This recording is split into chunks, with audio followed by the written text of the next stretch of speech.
सभी को प्रणाम। डे 18 हमारी भावी पीढ़ी और उसका नवनिर्माण। आज का टाइटल है गर्भवती के प्रति परिजनों का सहयोग।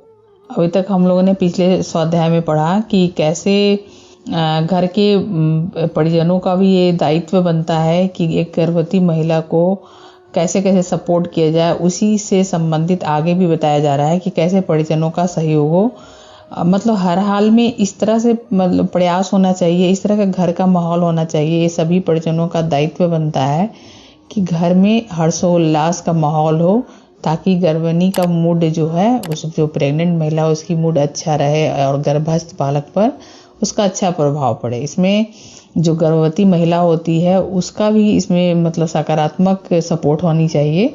तो दोनों तरफ से होते हैं, तो इसमें परिजनों का भी सहयोग होना किस तरह चाहिए, उसी से संबंधित आगे भी क्या बताया जा रहा है वो हम लोग देखते हैं। गर्भवती के प्रति परिजनों का सहयोग। घर भर का व्यवहार बहुत सहानुभूतिपूर्ण तथा संतोषजनक होना चाहिए। कर्कशा सास या झगड़ालू ननद अथवा कटाक्ष करने वाली जिठानी आदि से उसकी रक्षा करनी होगी। देखने में आता है कि वे ईर्ष्यावश एक दूसरे का नुकसान करती है। ईर्ष्या की भावना स्त्रियों में प्रबल होती है, वह भी विशेष रूप से स्त्रियों के प्रति। यहाँ बताया जा रहा है कि घर में प्रायः इस तरह के अभी तो एक परंपरा बनी आ रही है, कहिए समाज में एक लेवल लग गई है कि सास बहू की या ननद भाभी की इस तरह के रिश्ते झगड़ालू, मतलब जो भी रिश्ते होते हैं झगड़ालू होते हैं। देवरानी जेठानी की ये सब रिश्ते जो होते हैं प्रायः ईर्ष्या से परिपूर्ण होते हैं, लेकिन ऐसी बात नहीं है। अब समय बदला है, सब कुछ बदल गया है, सब लोग समझदार हो गए हैं, लोगों में अंडरस्टैंडिंग आ गई है। वो दकियानुसी परंपरा अब नहीं रही, शिक्षा के स्तर बढ़ गए हैं, शिक्षा के साथ साथ विद्या भी जुड़ते चले जा रहे हैं। तो प्रायः जिस घर में शिक्षा के साथ साथ विद्या होते हैं वहाँ इस तरह की भावनाएं नहीं होती है।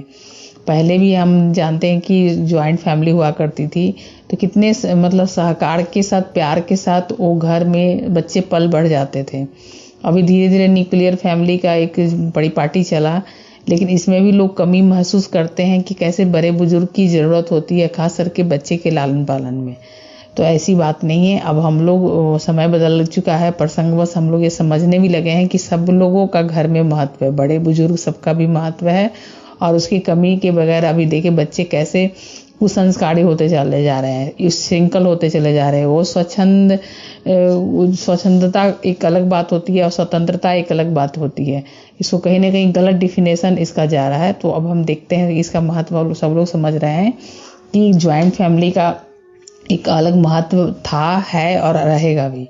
तो परिजनों का सेंस अगर यहाँ आता है सहयोग का, तो उन सब रिश्तों से भी लिया जाता है, क्योंकि वो जो भी संतति है उसका दायित्व सिर्फ जन्म देने वाली माता पर नहीं है, बल्कि घर के सभी परिवार के सदस्यों को भी कहीं ना कहीं उसकी भूमिका होती है।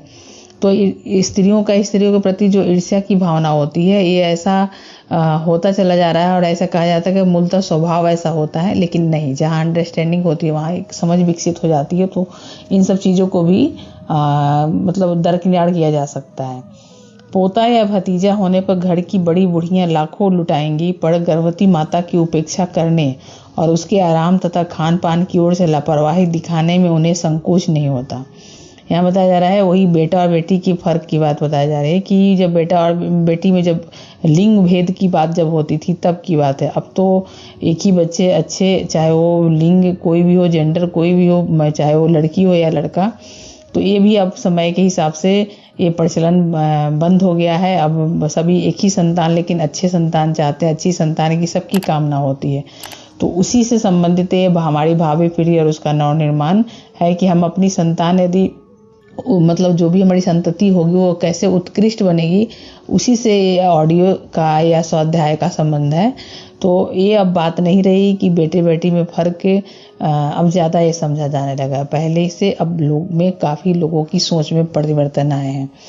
और यहाँ पहले होता था कि लड़कियां का जन्म ज़्यादा होता था, तो वहाँ पर गर्भवती माता की एक तरह से उपेक्षा की जाती थी, उस पर दोषारोपण की जाती थी कि सिर्फ ये लड़कियां जन्म दे रही हैं, पुत्र नहीं हो रहे हैं, तो वंश कैसे चलेंगे, कुल कैसे चलेंगे।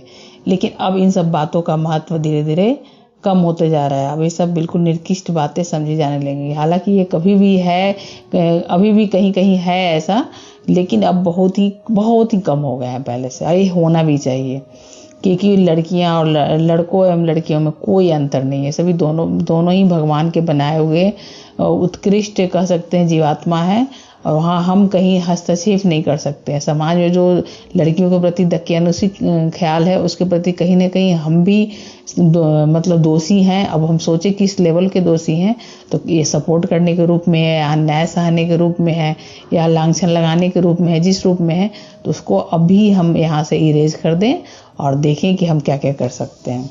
इसलिए हमारे देश का रिवाज कि प्रथम प्रसव के समय बहू को पीहर भेज दिया जाए ठीक ही है।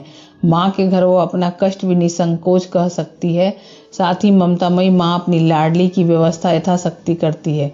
उसके सुख दुख को सहानुभूति पूर्वक सुनकर उसे मिटाने के लिए दौड़ धूप करेगी, परंतु प्रसव के लिए पीहर जाने की प्रथा हमारे स्वार्थपरक भाव की ही द्योतक है तथा इससे स्त्रियों की हीनावस्था का ज्ञान होता है। अतः यदि पीहर वाले गरीब न भी हो तो भी पति का और उसके घर वाला का यह कर्तव्य है कि गर्भवती के प्रति सारी जिम्मेदारी को स्वयं निभाएं। यहाँ बताया जा रहा है कि ऐसे बात नहीं है कि महिला अगर कोई गर्भवती होती है तो उसके ससुराल वाले लोग उसको पीहर उसके मायके भेज दें। नहीं, यहाँ पर यदि आपके घर की संतान होने वाली है तो आपकी भी जिम्मेदारी बनती है कि आप उसकी सारी जिम्मेदारी उठाएं, उसे खुश रखने का मतलब प्रयास करें, उसको हर तरह से सुरक्षा दे, संरक्षण दे, उसके हर्षोल्लास माहौल उसको दें।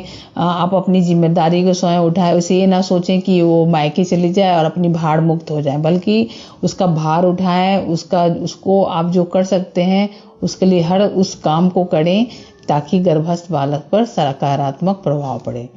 प्रायः देखा गया है कि मिलने जुलने वाली स्त्रियां गर्भवती को व्यक्तिगत प्रसव कष्ट की कहानियां बढ़ा चढ़ाकर सुनाती है।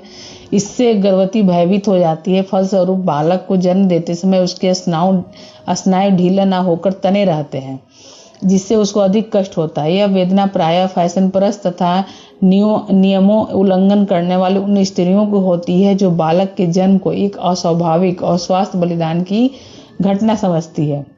अगर स्त्री के मन में माता बनने का उत्साह हो और वह निर्भय रहे तो प्रसव क्रिया आसानी से हो जाती है।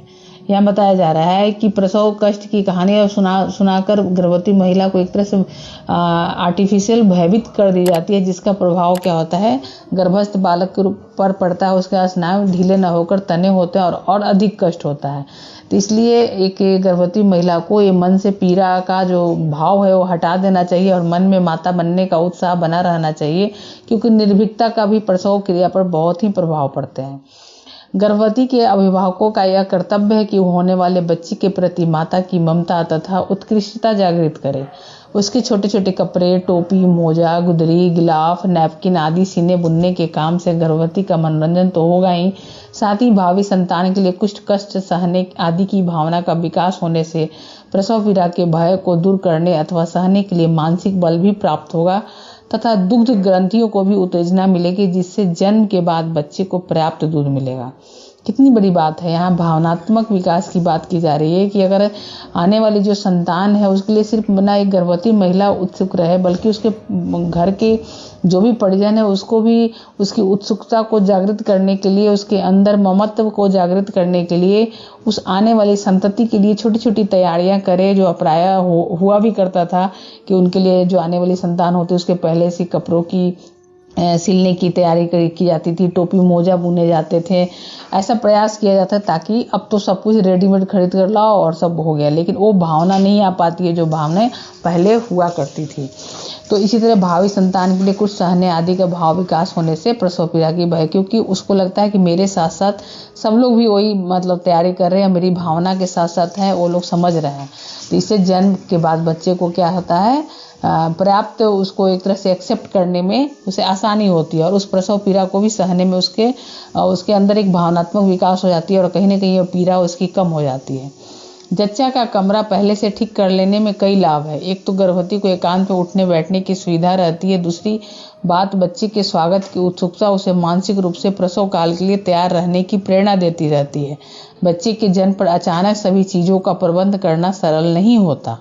यहाँ बताया जा रहा है कि कोशिश किया जाए कि जच्चा बच्चा का रूम पहले से ठीक कर लिया जाए और उसे एकांत में ही रहने उठने बैठने की सुविधा दी जाए, ताकि मतलब वो फीडिंग वगैरह आसानी से करा सके। बच्चे के साथ एकांत में एक होता है ना, ममत्व का विकास होती है, तो वो आसानी से वार्तालाप करे और बच्चे की स्वागत की उत्सुकता जो है उसको एक तरह से मानसिक संबल दे, और कहीं नहीं कहीं लगे कि ये विशेष तैयारी और संतति की विशेष स्वागत करने के लिए हमारे परिजन जो है वो भी बहुत खुश हैं और एक तरह से सहयोगी वातावरण बना रहे हैं। तो इससे क्या होता है, गर्भवती महिला पर बहुत ही सकारात्मक प्रभाव पड़ते हैं, और उसका जो सकारात्मक प्रभाव पड़ते हैं तो उसकी संतति पर भी इसका बहुत ही कई गुना सकारात्मक प्रभाव पड़ते हैं।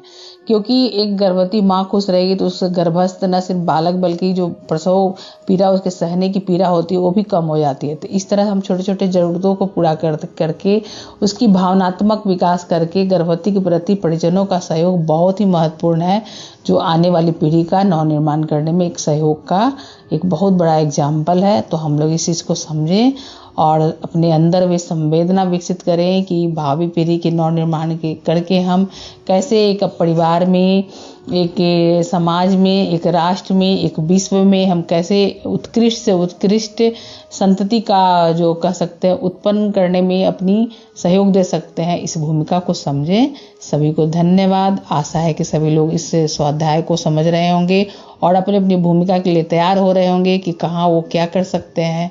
यही इस स्वाध्याय का मूल उद्देश्य भी है और अपेक्षा भी की जा रही है। अब हम लोग नेक्स्ट ऑडियो स्वाध्याय में मिलते हैं। सभी को धन्यवाद। प्रणाम।